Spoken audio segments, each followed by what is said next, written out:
This is Research Like a Pro, episode 281, Civil Marriage Records. Welcome to Research Like a Pro, a genealogy podcast about taking your research to the next level, hosted by Nicole Dyer and Diana Elder, accredited genealogist professional. Diana and Nicole are the mother-daughter team at FamilyLocket.com and the authors of Research Like a Pro, a genealogist guide. With Robin Worthland, they also co-authored the companion volume, Research Like a Pro with DNA. Join Diana and Nicole as they discuss how to stay organized, make progress in their research, and solve difficult cases. Let's go! Hi everyone, welcome to Research Like a Pro. Today's episode is brought to you by findagrave.com, the best place to search online for burial information for your family, friends, and famous people. Hi Mom, how are you? I'm great. How are you, Nicole? Doing great. I'm just really enjoying reading all of the research projects from our study group and giving feedback. It's so neat to learn about other people's research and different locations. I just learned some really neat things today about Irish naming patterns. I had heard that was a big thing, but the way that the person had written it up, she included a lot of detail and times when there might be disruptions to the naming conventions if somebody died and they're honoring that person by naming their children after them. It was just really comprehensive and I learned a lot. Yeah, reading other people's research is such a fabulous way to learn. Yeah. What have you been doing?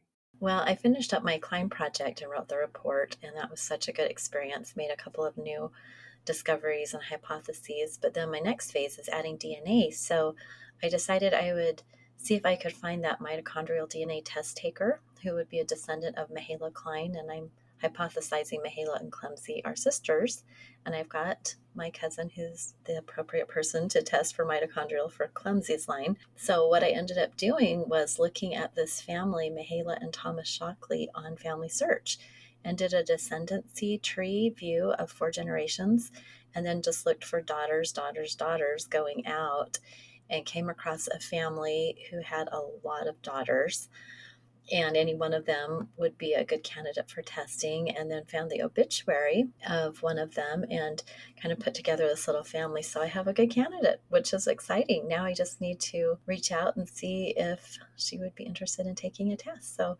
I think I'm going to do a little write-up on Family Locket. You know how we'll do a page about our projects so that I can just send a link to that.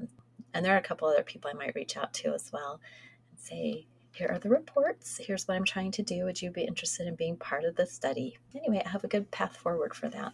I'm excited. We already have the mitochondrial results for the cousin who's the descendant of Clemsy, right? Yes, that is all ready to go. So now I just need to find another one. And, you know, if I find that, it still doesn't really tell us who the mother would be. I would hope that this would tell me that they were sisters and had the same mother.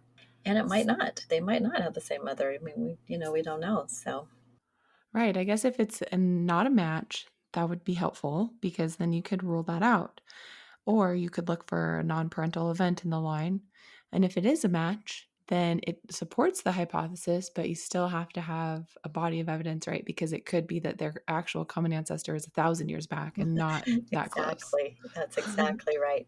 So I'm also gathering autosomal DNA evidence, and I found a good DNA match who was also coming through this Mahala Klein Shockley to my mitochondrial DNA test taker. So, and I found a lot of shared matches between the two that I think are creating a network for Klein. So that's exciting too to see autosomal backing up what I hope will be my conclusion. Cool. Anyway, I'm excited. Well, let's do some announcements. We have our Research Like a Pro webinar series final webinar of the year coming up on Tuesday, December 19th at 11 a.m. Mountain Time. And this one is titled Proving the Mother of Cornelia Robertson Hickerson, a DNA Case Study, presented by Candy Risher. So we're excited to learn from Candy. And then we have our next Research Like a Pro with DNA study group beginning in February of 2024. If you're interested in leading a small group of peers, our peer group leader application is on the website, and you get the opportunity to do the study group free of charge and enjoy getting to know your peers and seeing their projects and helping them along. And then, as always, please join our newsletter for coupons and the latest podcasts and blog post episodes so that you can keep up to date with what we're doing on Family Locket. Well, today we're talking about marriage records and specifically civil marriage records. In the last episode, when we talked about marriage records, it was episode 274, and we talked about church marriage records and how to find them. Church marriage records are relatively common and easy to find in Europe, but in the United States, it's much easier to find civil marriage records. And part of the reason for this is that church records are private while civil marriage records are public and easier to access here. In my family tree, I have civil marriage records for almost all my ancestors in the first four generations. These are typically found at the county level. Many counties began keeping marriage records by 1900, and some started even earlier than that. Let's just go through some examples of different types of these civil marriage records. One of the things that you will often see is a marriage license and a return.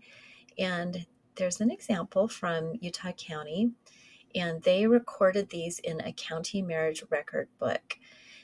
We always want to look at that source to try to figure out who is doing the recording. And in this example, it appears that the clerk of the county probate court filled out the entire marriage record and he copied it from the marriage return.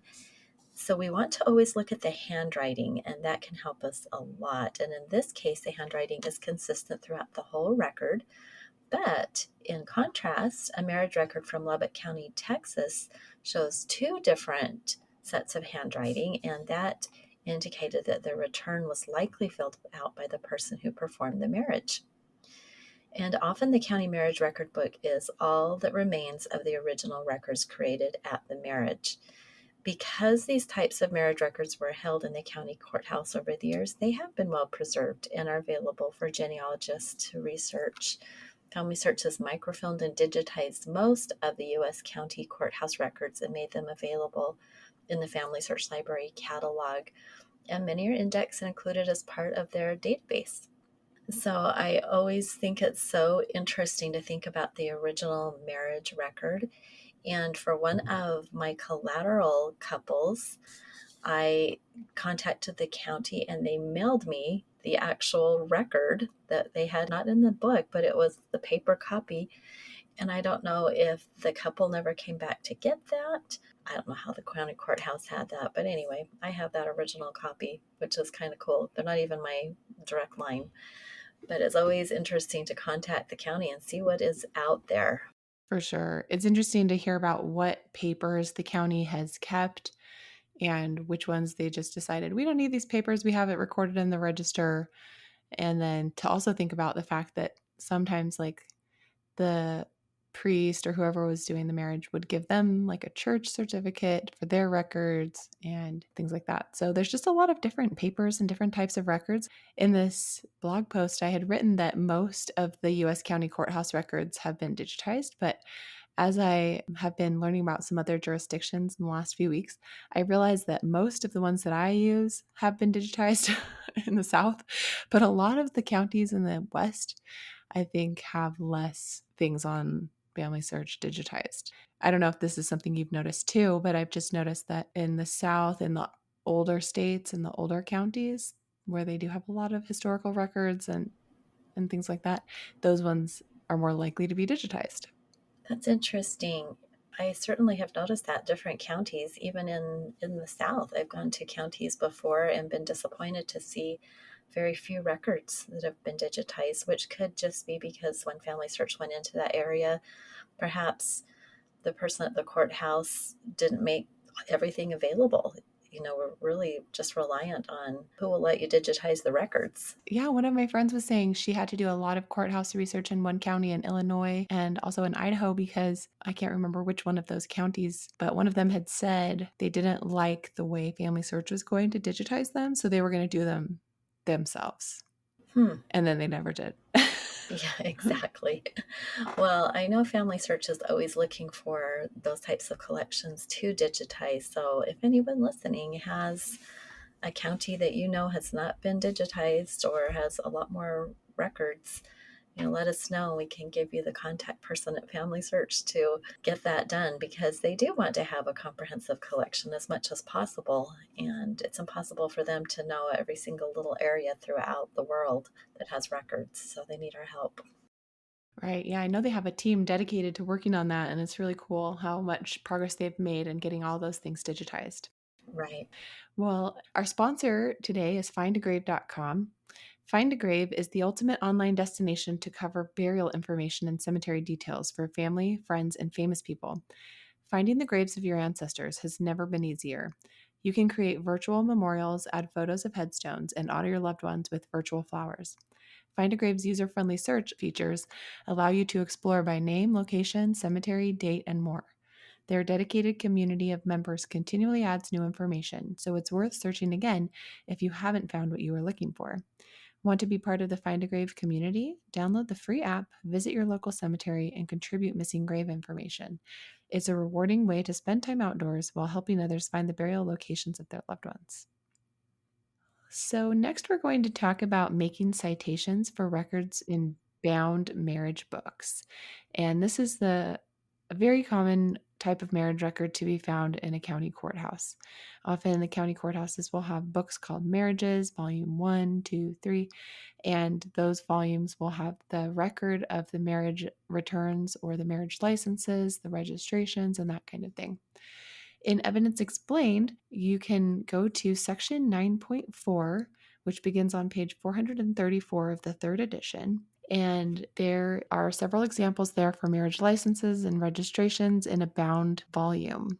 So, when you're creating a reference note citation for a marriage record in a bound marriage record book kept at the county or town level, Evidence Explained suggests leading with the name of the jurisdiction who created the record. So that will answer the question, who created the record? In most cases, this is the county or the town. And this can be confusing because when we say who, sometimes our minds go to the person recording it. So, like the county clerk or the person who performed the marriage and then wrote it down. But we're actually thinking of the entity that required the creation of that record. And so, usually that's the county or the town. So let's use the marriage license of Charles Creer and Mary Peterson from Utah County, Utah, as an example, and we'll go through and create a citation for that marriage record. So the entity that created or caused to be created this record is Utah County, and at the time when they were married, it was Utah Territory. And on the marriage record, it actually says Territory of Utah. So that's what I'm going to use for the citation. So we're going to start the citation by saying Utah County, comma, Territory of Utah. This marriage record is in a set of digitized records with multiple volumes on the same digitized microfilm. So sometimes you need to zoom out and look at all the images so that you can see how they are organized. Often the book cover or the spine is filmed, making it easier to determine the name or number of the volume. In this case, the book cover or spine was not filmed, but the first image of each new section did have a handwritten note about the volume number and the years it covered. So I went back to image 202, and that looks like it's the start of the images for this section. And it says marriage license record at the top, and it says Number 1, 1888 to 1892. So I surmised that this meant volume 1, covering the years 1888 to 1892.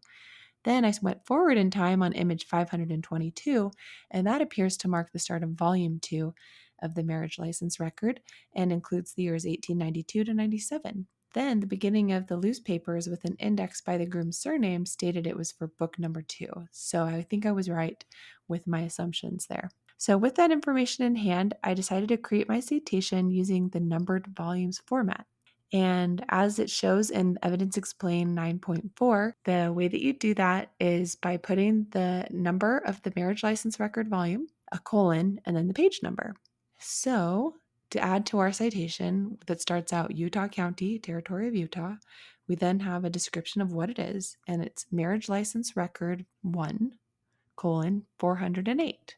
408 is the page number within that volume. So this is all part of the physical layer about this marriage record book. That's so great that you've got that physical layer laid out with that actual page number of the marriage license record, because if for some strange reason the image numbers get changed, you've got that physical number. And if you wanted to go into the county courthouse and look at this book, you'd be able to find it. And that's what our goal is, to be able to find it physically And then, of course, we're going to add the digital information here as well.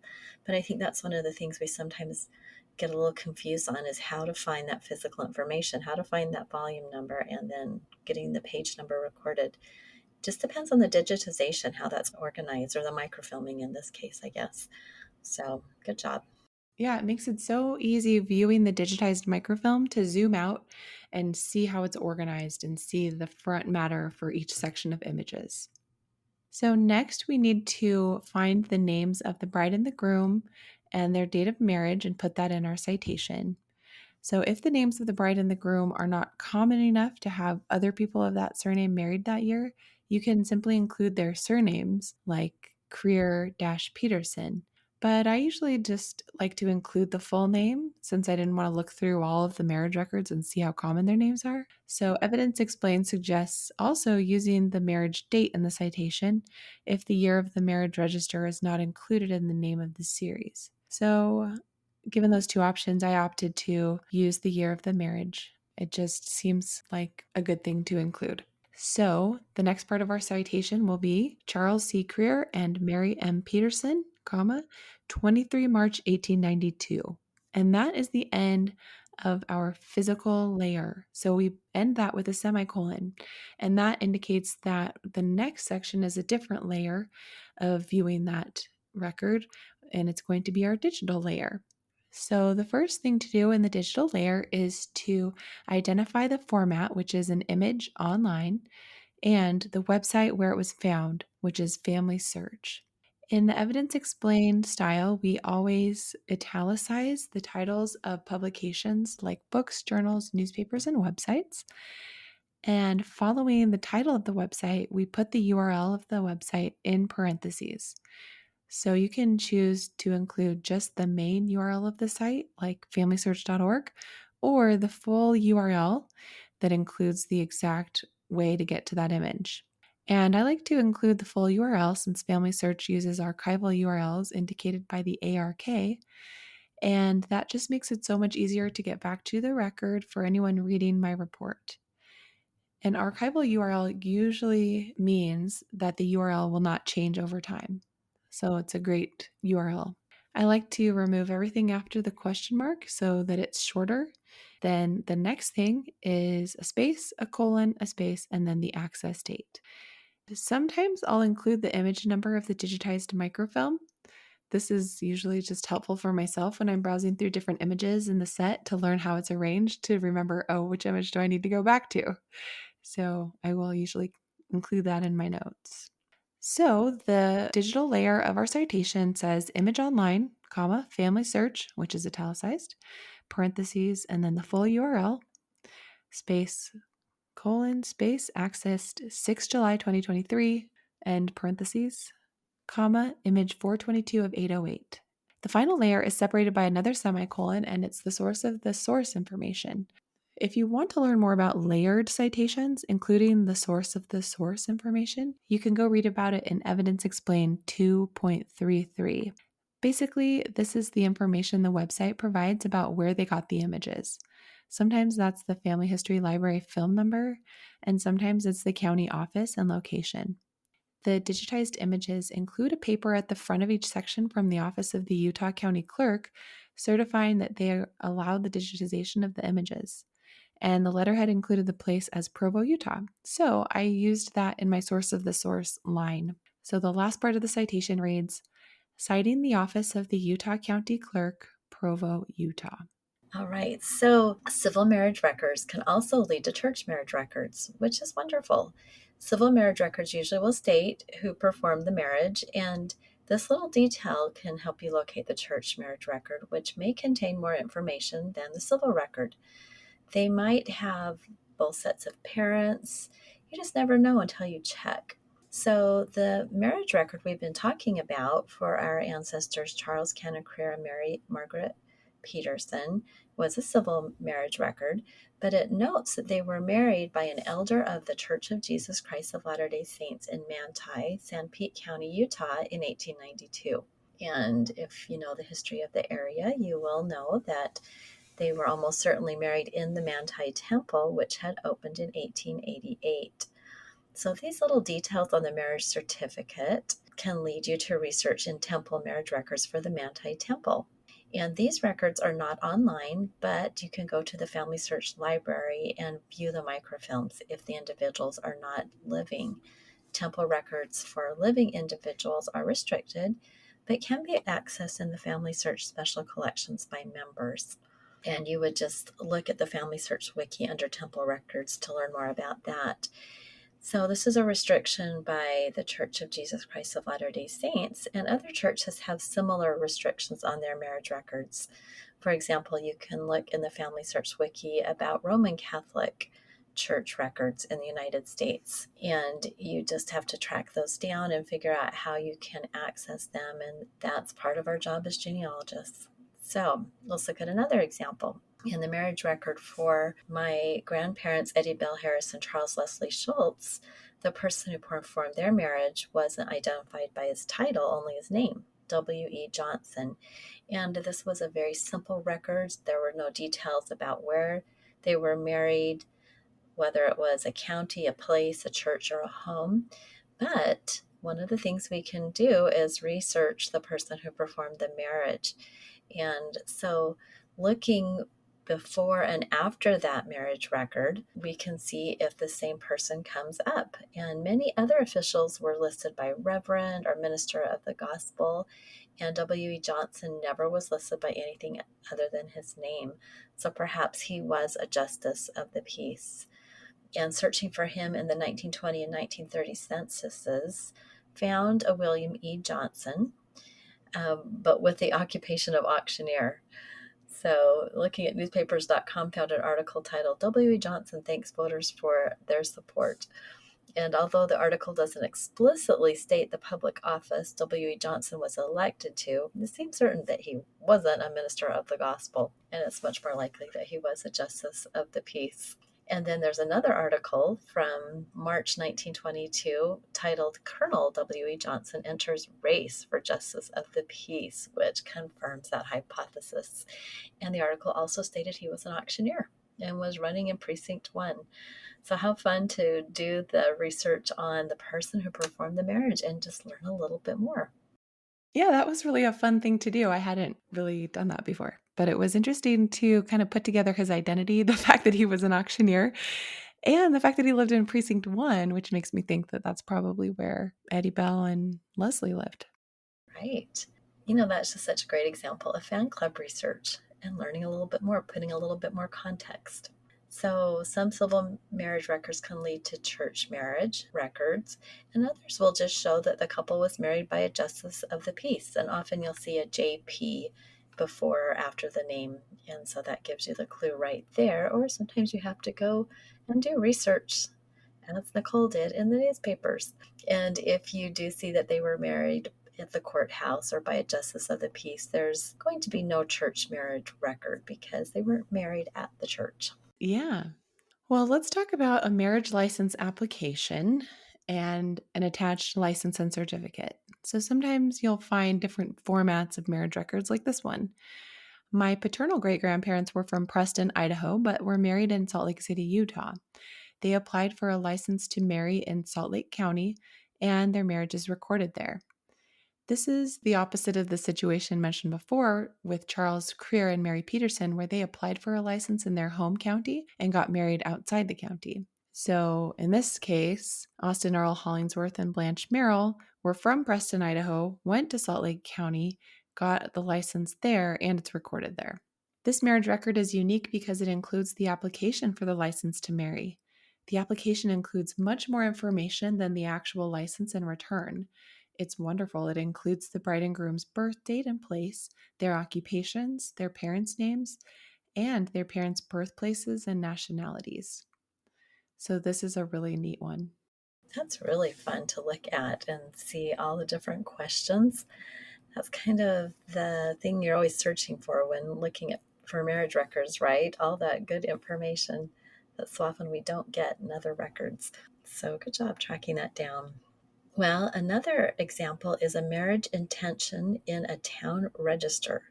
So for Nicole's 6 great grandparents on her father's side, Isaac Brown and Lydia Ingalls, They were married in Andover, Massachusetts, and their marriage caused the town of Andover to create two records. So the first was under the title Intentions of Marriages Entered in a volume titled Births, Marriage, Deaths, and Intentions, 1701 to 1800. And the 1789 section had the following simple statement. It just says, September 25th, Isaac Brown of Hilton and Lydia Ingalls of Andover. And the pages are filled with couples who had the intent to marry, each with just one line. So you don't get much detail, just names and a date and a place. And then we have a record that on 28 January 1790, Isaac Brown and Lydia Ingalls were married. And the marriage record was recorded in the same volume. Nicole also found that the marriage was recorded in a separate volume of marriages. Both of these entries were short and lacked a lot of the detail we hope for from later records. However, these town registers often include much more helpful information than other counties, especially at this early of a date. So, as you can tell from the title, Andover kept track of births and deaths beginning early in the 1700s. And so, this is always exciting when we find these town registers that were so typical in New England records. And because we have a lot of people of the same name, when we can put together families and track people back through these registers, it can really help us to find out more about our ancestors. Yes, it's so wonderful. Well, our last example is a marriage record from England. And this is the example of my third great grandmother's sister, Elizabeth Miller, and she got married to Charles Gregory in Derbyshire. The marriage took place May 14th, 1857. So in England, the Births and Deaths Registration Act of 1836 and Civil Marriage Act of 1836 provided for the creation of the General Register's Office. Beginning the next year, births, marriages, and deaths were recorded civilly instead of only by the parishes of the Anglican Church.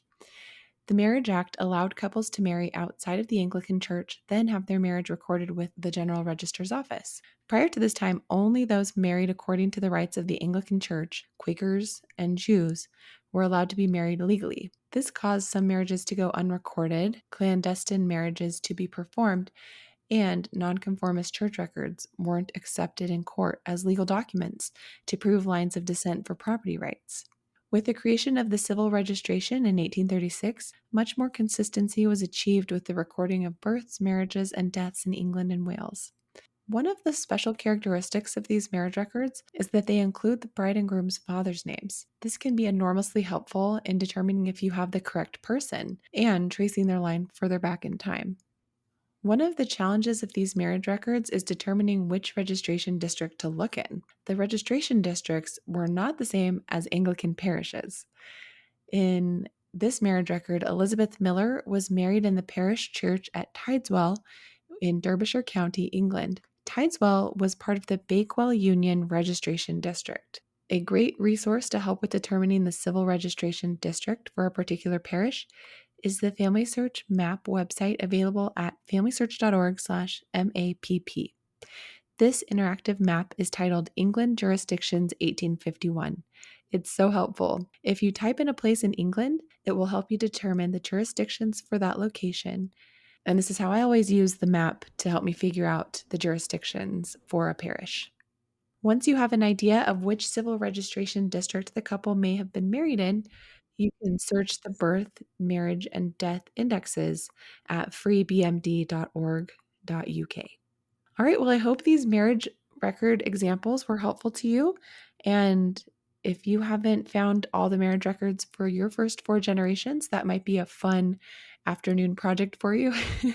So you can go annotate your fan chart like I did in this blog post with which type of records of marriage were found for each couple. You may not find some for some of your ancestors. One, I could only find an index and wasn't able to get the original, but most of them I had civil marriage records. So good luck finding your civil marriage records. All right. Thanks for listening, everyone, and we'll talk to you next time. Bye-bye. Bye. Thank you for listening. We hope that something you heard today will help you make progress in your research. If you want to learn more, purchase our books, Research Like a Pro and Research Like a Pro with DNA on Amazon.com and other booksellers. You can also register for our online courses or study groups of the same names. Learn more at familylocket.com/services. To share your progress and ask questions, join our private Facebook group by sending us your book receipt or joining our courses. To get updates in your email inbox each Monday, subscribe to our newsletter at familylocket.com/newsletter. Please subscribe, rate, and review our podcast. We read each review and are so thankful for them. We hope you'll start now to research like a pro.